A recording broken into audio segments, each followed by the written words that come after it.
ভুট্টার উৎপাদন কেমন হয়েছে? খুব ভালো। আজকে দেখছি তো আপনারা অনেকে আজকে এই ভুট্টা ক্ষেত থেকে ভুট্টা গুলো হারভেস্ট করছেন। হ্যাঁ, ভুট্টা খুব লাভজনক ব্যবসায়ীটা চাষ। আমরা তো আগে বুঝতে পারিনি, এই নতুন পালাম, এই বছর করা হচ্ছে। এই বছর 3 বিঘে করা হয়েছে, 3 বিঘে করেছি। খরচ খরচা কেমন হয়েছে 3 বিঘাতে? 3 বিঘে খরচ আর কই, ভুট্টা চাষে খরচ কম, ওই ধরেন প্রায় 50,000 খরচ। 3 বিঘাতে মাত্র? হ্যাঁ, এই খরচ দেখতেছি ভাঙাই বেশি। ভাঙাই খরচ কি জন্য বেশি হচ্ছে? এই যে কেলাই নীতি আছে, এতে জোন খরচ বেশি হচ্ছে। বিঘে প্রায় 815-16 টাকা লোক চলে যাচ্ছে।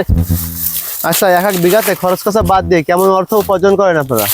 এ তো নতুন এবার করা হয়েছে, বেচা কিনার পরেই বলতে পারবো আর কি। টোটাল অনুমান একটা হিসেব থাকবে, ভালোই থাকবে, লাখখানিক থাকবে তা আশা করা যায়। বেচা কিনার পরে নির্ভর হবে দাম কেমন পাবো।